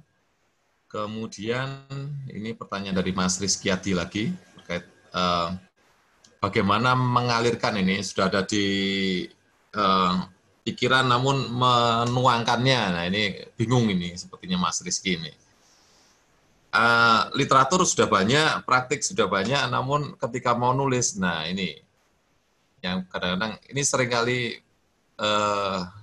dihadapi ini Pak untuk penulis ini. Termasuk saya sendiri kadang-kadang angan-angan sudah banyak ini di otak, tetapi ketika mau nulis ini yang agak sulit. Monggo silakan mungkin Pak Iman ada tips khusus ini untuk menuangkannya ini. Oke, matur nuwun Pak Rizky ya. Jadi kurang lebih sama dengan Pak Tarjo tadi ya, gitu ya. Kita perlu cari, ya kalau kita sudah punya air, mau dituangkan ke gelas, kita cari pertama adalah gelasnya dulu, Pak ya. Gelasnya seperti apa gitu ya. Nah, gelasnya kan kita tahu gelas, ya misal gelas itu kertas gitu ya, atau Microsoft Word yang kita pakai untuk nulis. Nah, gelasnya bentuknya seperti apa? Nah, itu Bapak Ibu yang perlu cari dulu. Kalau tadi contoh saya menuliskan ide saya yang military connections tadi, gelasnya adalah papernya sih yang Cokbong ini. Jadi saya harus baca dulu papernya yang Cokbong tadi. Paragraf 1 nulis apa, paragraf 2 nulis apa, paragraf 3 nulis apa, 4 apa, 5, 6, 7, 8, 9, 10, ada 13 paragraf ini. Nah, kita simak dulu tulisannya si yang Jepang ini. Dia cerita paragraf 1 ngomongin apa, 2 ngomongin apa, 3 ngomongin apa. Gimana cara berceritanya. Kemudian kita brainstorming, merenung sebentar. Oh, paragraf 1 tadi nulisnya ini. Kalau dengan paper saya bisa nulis dengan cara ini. Nah, itu yang tadi saya sebut dengan ATM ya, amati, tiru, modifikasi ya. Bapak Ibu gini deh gampangnya. Bapak Ibu ngaku aja. Bapak itu bukan ahli menulis paragraf gitu ya. Kan? Iya kan? Kita harus ngakuin kan? Ya. Saya dulu struggle sekali ketika saya harus menulis. Sampai akhirnya saya nemu satu momen saya harus ngakuin kekurangan saya. Saya nggak bisa nulis satu paragraf tanpa dipandu. Gitu. Nah, itu yang membuat saya akhirnya saya harus punya template ya bahasa saya ya. Kalau PowerPoint sudah ada template-nya itu kan enak. Tinggal masukin idenya masuk kemana. Nah, dari itu di-reshape. Apalagi kalau bukan hanya punya template, tapi sudah punya role model ya, punya introduction saya seperti papernya yang Ceveng gitu. Udah enak kan? Ya. Jadi enak kan? Kapan kita mulai, kapan kita selesai, tahu kita. Nah, karena ini paper bagus, tapi tadi cari role model paper yang kualitasnya juga bagus. Ya, ini saya ajarkan ke mahasiswa-mahasiswa saya juga ya. Janganlah ini maksud saya gini. Jangan beramal tanpa ilmu gitu ya. Kita mungkin punya ilmu terkait dengan knowledge, tapi ilmu tentang writing kita punya apa enggak? Nah, ilmu tentang writing kalau saya pribadi saya nggak punya karena saya nggak pernah sekolah tentang writing. Cara paling gampang gimana? Ya saya niru tulisan orang lain, tapi bukan copy paste Bapak Ibu. Ya. Nah, kadang-kadang kan kita dengan kesibukannya kadang-kadang menghalalkan copy paste untuk beberapa hal gitu ya. Nah, itu yang patut dihindari. Begitu Pak Rizky, Pak Alek. Baik, terima kasih Pak Iman. Ini ada pertanyaan dari Mbak Ibu Lina Latifah ini. Bagaimana cara memasarkan? Padahal ini topiknya sudah banyak diteliti ini, bagaimana supaya bisa dipasarkan ini. Ketika kita menambahkan misalkan aja variabel moderasi atau mediasi itu, padahal itu topiknya sudah banyak misalnya seperti itu Pak. Atau menambahkan satu atau dua variabel. Nah itu bagaimana Pak untuk memasarkan itu? Iya. Sekarang kita ngomong logika bisnis aja Pak. Kalau kita jualan produk yang sudah banyak di pasar itu susah atau gampang? Pastinya susah Pak. Pastinya susah ya. Nah kalau saya ngajar manajemen strategik juga, jadi kalau saran saya, Bapak Ibu cari Blue Ocean, jangan cari Red Ocean. Ya. Red Ocean itu pasar yang sudah jenuh gitu ya. Banyak pertumpahan darah di situ, sampai lautnya jadi merah gitu kan. Tapi cari Blue Ocean. Blue Ocean itu laut yang masih biru, yang masih banyak ikannya, ya masih banyak bisa kita gali, bisa kita tangkap. Tapi kalau Red Ocean udah limbah yang banyak di situ. Nah, sama juga dengan doing research ya. Ketika saya doing research, saya selalu cari topik yang Blue Ocean. Susah carinya Pak. Ya berdoa dan berusaha cari, insya Allah banyak. Dan buktinya, alhamdulillah saya coba pakai itu. Kami sekarang punya, tadi saya sampaikan, kami punya 50 penelitian yang sedang ongoing sekarang, ya di pusat kajian kami. Nah itu juga tadi topiknya juga kita cari-cari mana topik yang kira-kira menarik. Karena begitu menemukan satu topik yang menarik, Bapak Ibu bisa come up dengan 10 publikasi kira-kira, 5-10 publikasi. Hanya dari satu topik yang menarik loh Bapak Ibu ya. Tapi kalau Bapak Ibu cari dari topik yang unik tadi, kalau Bapak Ibu cari topik yang sudah ada di pasar, untuk menghasilkan satu publikasi aja itu susahnya luar biasa. Saya punya satu paper yang sudah di Indonesia topiknya baru tentang reporting readability ya, keterbacaan laporan MD&A, Management Discussion and Analysis. Nah, itu belum banyak negara yang melakukan itu. Tapi studi yang saya lakukan tuh mirip dengan studi yang dilakukan di sana negara berkembang. Ya, reviewernya saya udah 2 kali ditolak untuk jurnal itu ya. Pertama di Journal of Accounting and Emerging Economies, yang kedua di Pacific Accounting Review. Sarannya sama, komentarnya sama bahwa nggak ada kontribusi yang incremental dari papermu itu. Nah, padahal paper itu saya tulis dengan rekan dari Sussex University di Inggris ya. Saya tulis juga dengan salah satu mahasiswa saya yang punya kemampuan cukup gitu ya. Nah, dan saya juga punya publikasi gitu kan. Nah, saya aja mungkin sudah paling nggak minimal sudah lulus S3 gitu ya. Ketika dealing dengan topik yang seperti itu, susahnya minta ampun. Nah, tadi daripada kita berdarah-darah mencari rezeki di laut yang sudah merah gitu ya, mari kita coba mencari rezeki di laut yang masih biru tadi itu. Nah, masih banyak kok Bapak Ibu topik yang masih berkembang sekarang ya. Oke. Baik, terima kasih Pak Iman. Jadi kalau terkait readability, saya ingat Pak Tarjo itu. Pak Tarjo kebetulan menulis itu juga Pak itu Pak. Oh, bisa kolaborasi Pak Tarjo. Mungkin nanti bisa berkolaborasi dengan Pak Tarjo ini Pak.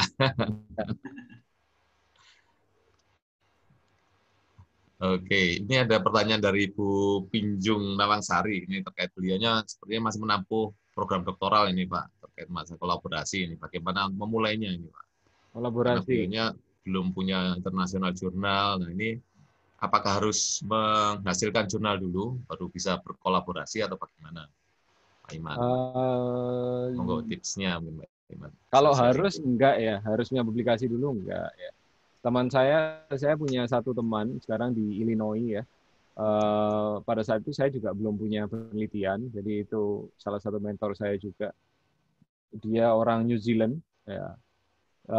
Kedekatan saya awal ya karena main sepak bola sama dia, main basket, kemudian jalan makan bareng, ngobrol-ngobrol, akhirnya kita neliti bareng di situ. Nah, kolaborasi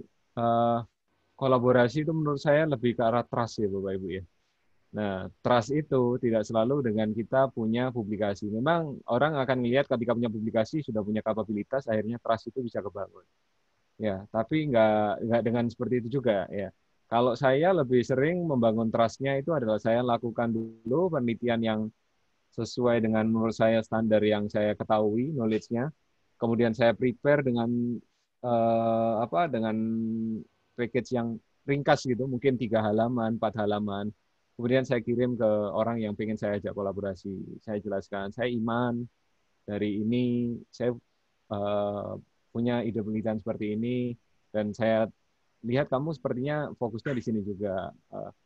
Kamu bersedia nggak untuk ngasih masukan dari ide saya ini? Atau kalau kamu berminat, memungkinkan nggak kalau kita kolaborasi? Nah, ya jadi dengan bahasa-bahasa seperti itu, saya pikir lebih menarik dan lebih dimungkinkan untuk kolaborasi. Ya. Intinya ini Bu, it's a matter of human relationship ya. Kalau kita berbuat baik sama orang, insya Allah ketemu orang yang baik juga ya. Bapak Ibu jangan baper ketika ditolak sama profesor, nggak mau kolaborasi sama kamu ya. Ada 2 hal ya. Yang pertama, atau teman atau profesor siapa. Yang pertama bisa jadi ini adalah bagian dari momen hidup kita yang membuat kita harus lebih banyak belajar ya. Itu yang pertama. Atau yang kedua, belum bisa jadi dia belum beruntung berkolaborasi dengan kita. Sebenarnya kalau dia mau, dia beruntung berkolaborasi dengan kita. Nah, jadi nothing tulus saja Bapak Ibu. Coba sering-sering email. Saya dulu cari S3 juga kayak gitu. Saya email profesor di University of Manchester ya. Dia bilang, Iman, tahun ini saya lagi penuh. Kamu coba tahun depan ya. Nah, seperti itu. Sampai saya email beberapa sampai yang nyantol di City University of Hong Kong itu, di kampus nomor 48 dunia tadi itu. Nah, caranya gitu. Kalau kan nggak mungkin profesor ngetok pintu kita, ayo jadi studentku gitu ya. Dan nggak mungkin misal kita nggak kenal, ada orang ngajak kita kolaborasi. Ya, nah itu yang di-define dulu bahwa saya butuh rekan untuk kolaborasi, saya butuh untuk sekolah, saya yang harus proaktif. Ya, saya ditolak berkali-kali Bapak Ibu. Ya, menurut saya ya it's okay aja, nggak ada masalah gitu, ditolak. Nah bisa jadi sekarang ditolak, kemudian kita bisa berkolaborasi. Yang penting positif, semangatnya positif aja. Coba dan ini selalu perbaiki approach kita kepada orang itu, Pak Bu, monggo. Oke, baik. Demikian siapa tadi Bu Pinjung Nawang-Sari. Jadi tips dari Pak Iman, jangan putus asa ini, harus tetap mencoba. Email aja. Jadi nanti siapa tahu terbuka nanti jalannya. Oke, baik, silakan Bapak Ibu yang ingin bertanya secara langsung, silakan, saya persilakan. Silakan waktunya. Monggo, silakan Bapak Ibu. Saya tanya dulu boleh nggak? Gantian saya yang tanya Pak Alex. Oh, nggih, Pak Iman, Ya. monggo silakan. Bapak Ibu yang di sini yang dosen, saya tanya, ada berapa orang yang punya asisten peneliti full time? Kalau saya pribadi nggak punya ya, Pak. Ya, Alex nggak punya. Pak Hanif tuh. Pak Hanif Belum punya ada, nggak? Pak. Saya masih junior sekali. Oke. Ya. Pak Siswadi, enten mboten Pak? Punya asisten nggak Pak? Untuk meneliti Pak?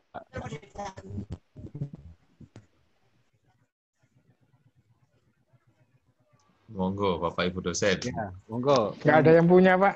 Oh, nggak ada yang punya. Ya. Siap, ya. Mungkin bisa dijelaskan Pak Iman gimana kira-kira kelebihan untuk menjadi kalau memiliki asisten ini, iya. Oke. Ya, pertama ini saya juga sama waktu itu diundang IAI Jawa Barat isi gitu ya. Nah, saya tanya hampir semua yang datang, ada dekan, ada wakil dekan, ya ada pokoknya pimpinan lah ya, ada kaprodi, segala macam pimpinan datang di situ. Nah, sekarang coba kita simak dulu Bapak Ibu. Kita nggak usah jabat deh ya. Tapi kita sudah sibuk ngajar ya. Kita sudah sibuk ngoreksi ya, betul ya? Ya, kita sibuk ngurus anak ya, ngurus keluarga ya. Kita sibuk bermasyarakat juga ya, gitu ya. Nah, terus kapan sibuk risetnya? Iya kan? Nah, itu. Nah, tapi paling nggak dengan asisten kita bisa berkolaborasi Bapak Ibu ya. Berkolaborasi dalam artian kita punya skill, kita punya knowledge, tapi waktu kita terbatas gitu ya. Nah, saya sekarang jadi kaprodi, jadi ketua pusat penelitian publikasi, jadi ketua pusat pengembangan jurnal di universitas, terus jadi editor in chief juga ya. Terus ada di 2 yayasan, ada ngurusin yang lain, tapi tadi saya ngerasa bahwa kalau saya nggak riset, saya nggak jadi maju. Tapi kalau saya riset sendirian nggak mungkin, saya capek. Tadi Bapak Ibu sudah lihat, riset saya sebagian besar berkolaborasi ya. Nah, kolaborasi dan saya dibantu oleh 12 asisten tadi. Nah, 13 asisten tadi itu fungsinya untuk mensupport saya untuk kita bisa doing riset secara proper. Nah, sayang kemampuan Bapak Ibu yang luar biasa tapi tidak dituangkan dalam bentuk yang real, nanti sayang yang belajar dari Bapak Ibu kalau ini ilmu jariahnya nggak ini nanti sayang. Nah, karena itu cari uang cari riset penelitian. Kalau dulu kami malah pakai uang pribadi, Pak, bayarin asisten peneliti itu, Pak. Kita urunan, saya punya uang, saya ingat kalau nggak salah 7 juta kalau nggak salah gitu. Itu modal saya utama sebelum dapat grant ya sama teman saya. Ada duit berapa kita taruh, kita bayar asisten. Pertama juga nggak punya sebanyak ini asistennya. Saya ditolak juga, Pak, mohon maaf Pak, gaji yang Bapak tawarkan kurang menarik, lebih menarik saya bekerja di perusahaan ini. Saya juga pernah ditolak seperti itu. Tapi ya wajar saja karena memang saya nggak bisa ngasih gaji yang wajar gitu kan ya. Nah, tapi tadi semangat positifnya bahwa kita perlu berkolaborasi, berbagi ya. Ini alhamdulillah 1 rupiah pun dari 7 miliar dari berapa miliar ya? Kalau penelitian di luar Kemenristek Dikti sama UNER itu ada yang boleh dapat honor ya. Saya neliti dari OJK saya dapat honor gitu. Tapi kalau untuk penelitian yang tidak boleh dapat honor dan alhamdulillah 1 rupiah pun saya nggak dapat honor Pak. Bu, Jadi untuk penelitian tadi, ya, untuk research assistant dan lain-lain. Tapi dari penelitian itu saya dapat rezeki yang lain. Nah, fungsi asisten tadi adalah Bapak Ibu akan punya akan lebih produktif ya. Saya nulis buku sendiri, Bapak Ibu bisa lihat penulisnya banyak. Ada yang satu buku penulisnya 8 orang. Ya, tapi nama saya juga ada di situ. Kontribusi saya juga ada di situ. Nah, saya pikir udah saatnya lah Bapak Ibu, apalagi yang Kaprodi ya, Pak Pras mana tadi, Pak Pras ya. Ya, perlu dong punya asisten peneliti ya, Bapak Ibu. Itu mungkin. Mudah-mudahan minggu depan sudah punya asisten peneliti semua ini. Amin. Ini Pak Iman. Pak Tarjo ini yang mau guru besar ini Pak. Sama Pak Pras ini peneliti juga yang setiap tahun mendapatkan hibah beliaunya. Monggo silakan Bapak Ibu yang ada pertanyaan. Sebelum Pak Alex kita... ada kayaknya. Maaf, dari siapa? Monggo silakan. Karena saya lihat di chat sudah tersiap semua ini, termasuk pertanyaan yang terakhir dari Pak Arif Widyatama terkait masalah pembiayaan riset tadi sudah dijelaskan oleh Pak Iman, bagaimana beliaunya dari uang pribadi yang pertama, kemudian baru dapat grant, kemudian baru bergulir semuanya. Jadi seperti itu. Monggo silakan, karena pertanyaan dari chat ini sudah habis. Sebelum saya simpulkan, kemudian saya akhiri. Monggo. Baik, kalau tidak ada pertanyaan, kalau saya boleh sedikit simpulkan dari bincang-bincang kita pada pagi dan sampai siang hari ini, bahwa cara termudah, bukan jalan pintas ya. Namun di sini cara yang paling mudah adalah kita melakukan ATM tadi, amati, tiru, dan modifikasi. Jadi bukan plagiasi ya, tapi kita mencoba memodifikasinya di sana, meniru cara-caranya seperti apa, kemudian memodifikasinya sesuai dengan style kita, bukan model copy paste yang di sana. Yang berikutnya adalah mentor ini. Nah, kita butuh seorang mentor yang akan menjadi panutan kita dalam pengertian dalam menulis ini ya. Jadi atau mungkin nanti Pak Iman juga membuka diri mungkin ini ya untuk menjadi mentornya Pak Iman ya. Nantinya. Ya, insya Allah belajar bareng Pak. Untuk, oke, siap ini Pak Iman juga sudah membuka diri untuk bisa menjadi mentor buat Bapak Ibu saudara sekalian dan juga masuk juga saya pribadi nanti mungkin butuh seorang mentor di sana di mana kita bisa menggali ilmu secara langsung ya. Kalau Pak Iman tadi menggarisbawahi sebaiknya menggunakan metode talaki ini, ketemu langsung jadi sehingga bisa berdiskusi secara langsung. Nah, ini. Jadi salah satu 3 poin yang saya garisbawahi untuk diskusi kita pada siang hari ini. Mungkin ada yang ingin ditambahkan, Pak Iman? Baik, Pak Alex. Sebelumnya saya sampaikan terima kasih kepada Universitas Wijaya Putra dan Universitas Trunojoyo Madura ya, yang sudah bersedia memfasilitasi kesuksesan acara ini. Saya ucapkan apresiasi yang setinggi-tingginya, terima kasih yang sebanyak-banyaknya. Mudah-mudahan kolaborasi ini juga bisa terus berjalan. Itu Pak Alex, terima kasih. Baik, terima kasih sekali lagi Pak Iman. Akhirnya saya kembalikan lagi kepada MC, silakan Mbak Kis.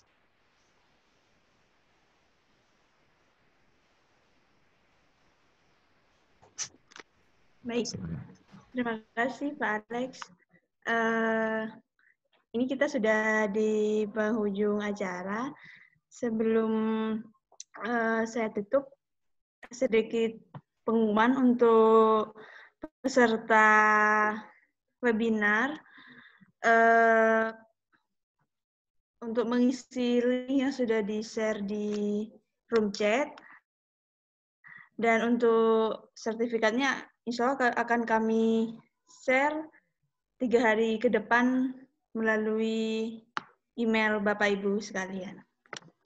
Baik, terima kasih kepada Pak Iman selaku materi dan juga kepada Pak Alex sebagai moderator dan Bapak Ibu sekalian peserta webinar atas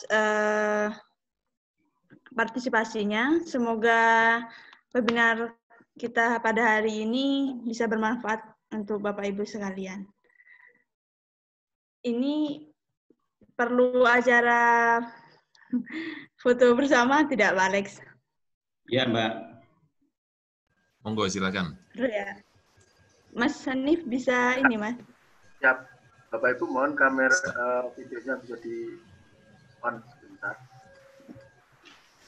Mungkin video kameranya di on kan semua, Bapak Ibu. Oke. Nah.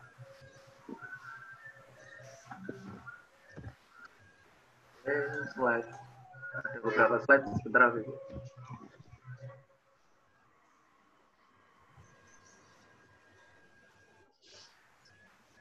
Ya, sudah, Pak.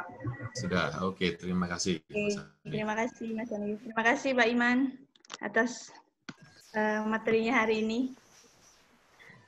Assalamualaikum warahmatullahi wabarakatuh. Terus Pak Iman. Terima kasih sekali Pak Iman atas sharing ilmunya. Dibagikan kepada kami. Sama-sama Bapak. Pak Iman, makasih. Menjadi catatan amal buat Pak Iman. Amin. Oke, Pareng, Assalamualaikum. Waalaikumsalam. Makasih Pak Iman. Nah,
Mohon maaf mengganggu waktunya, Pak Alexander.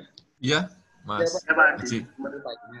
Ingin tadi Pak, mungkin bisa sharing dari file yang PowerPoint sama jurnalnya Pak Iman ya Pak? Oh gitu, iya. Saya kirim via email mungkin bisa? Atau Boleh. Ya. Sebentar.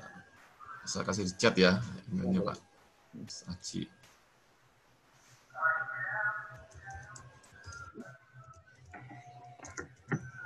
Saya ulangi info juga Bapak Ibu, untuk sertifikat kami distribusikan melalui email yang sudah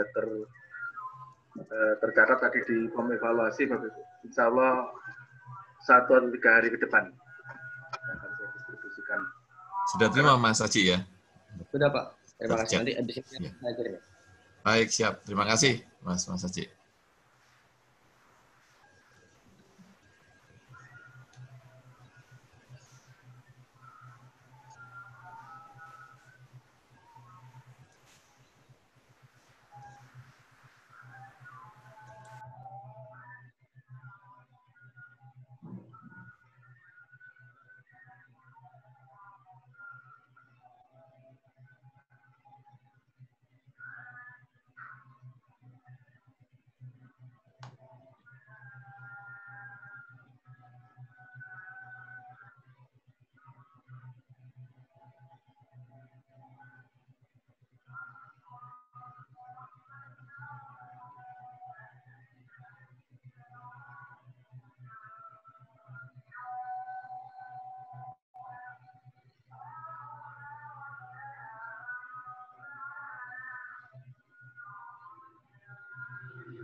Baik Bapak Ibu, karena acara sudah selesai, ini saya mohon izin untuk saya end all untuk meeting hari ini.